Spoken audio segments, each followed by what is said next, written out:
madaxweynaha dowladda federaalk ee Soomaaliya mudane Maxamed Cabdulaahi Maxamed Farmaajo ayaa waraaqaha aqoonsiga safiirnimo ka guddoomay danjiraha cusub ee dowladda Mareykanka u soo magacaawday Soomaaliya. Kulan ay saxaafadda dibijoog ka ahayd ayaa waxa uu dhex maray madaxweynaha Soomaaliya Maxamed Cabdulaahi Maxamed Farmaajo iyo danjiraha cusub ee dowladda Mareykanka u soo magacaawday Soomaaliya Ambassador Yamamoto. Waxaana ay ka wada hadleen arrimaha xiriirka labada dal, dhaqaalaha, ammaanka iyo horumarinta. dowladda Mareykanka ayaa ballan qaaday in Soomaaliya ay ka caawin doonto dhinacyadaasi. Markii uu soo ilaaday kulanka ay wada yeesheen madaxweynaha dowladda federaalk ee Soomaaliya iyo safiirka cusub ee dowladda Mareykanka u soo magacaawday Soomaaliya, uuna madaxweynaha waraaqaha aqoonsiga ka guddoomay, waxaa saxaafadda u faahfaahiyey waxyaabihii ay ka wada hadleen wasiiru dowlaha wasaaradda arrimaha dibadda dowladda Soomaaliya Cabduqaadir Axmed Khayr. بسم الله maanta madaxweynaha jamhuuriyadda federaalka Soomaaliya mudane Maxamed Cabdulaahi Maxamed Farmaajo wuxuu waraaqaha aqoonsiga ka guddoomay safiirka cusub ee dowladda Mareykanka u soo magacaawday waddanka Soomaaliya Ambassador Yamamoto. wafdiga la socday safiirka iyo madaxweynahana wada hadal ayay yeesheen fara badan oo ay ka wada hadleen xiriirka taariikhiga ee ka dhexeeya labada waddan Soomaaliya iyo Ameerika iyo Soomaaliya bariisamaadkii sidii la isku ahaan jiray. kadib dowladda Mareykankana waxay cabirtay muhiimadda ay u leedahay inay xiriirka Soomaaliya soo celiso ay u soo magacaawday ambassador aad u yaqaana regionkan muddo dheerna ka soo shaqeeyey oo hoygiisana uu ahaan doono xamar.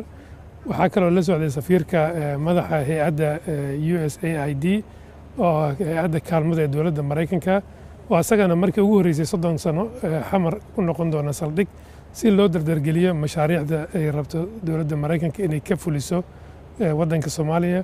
sidaad ogtihiinba dowladda Mareykanka waxay qayb ka qaadataa sugidda amniga waddanka, naga taageerta xagga amniga. waxay kaloo dowladda siisaa taageero dhaqaale iyo taageero mashaariic la fulin doono oo ay ka mid tahay xagga waxbarashada, xagga dowlad wanaagga, doorashooyinka iyo in la abuuro shaqooyin loo abuuro dhalinyarada. waxaasoo dhan loogu talagalay. waxay kale bogaadiyeen horumarka Soomaaliya ay ka samaysay xagga nabadda gobolka Geeska Afrika, siyaasadda arrimaha dibadda, dib u soo noqoshada dowladnimada Soomaaliya iyo horusocodka weyn oo lagu talagalay dhinaca dhaqaalaha aan ka samaynay iyo kabashada deyn cafiska aan ku soconno. marka laga soo tago in madaxweynaha Soomaaliya uu maanta waraaqaha aqoonsiga safiirnimo uu ka guddoomay safiirka cusub ee dowladda Mareykanka u soo magacaawday Soomaaliya, waxa uu maanta madaxweynaha howl maalin shaqo u tagay xarunta Xalane ee airportka magaalada Muqdisho oo ah goob aad loo ilaaliyo, isla markaana uu kula kulmay danjiraha cusub ee dowladda Mareykanka u soo magacaawday Soomaaliya.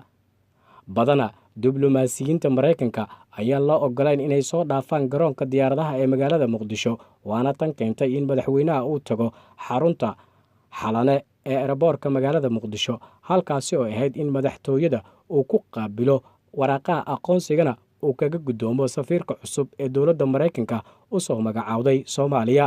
waa markii saddexaad oo dowladda Mareykanka ay soo magacaawdo safiir tan iyo markii dowladda Soomaaliya caalamka uu si rasmi ah u aqoonsaday.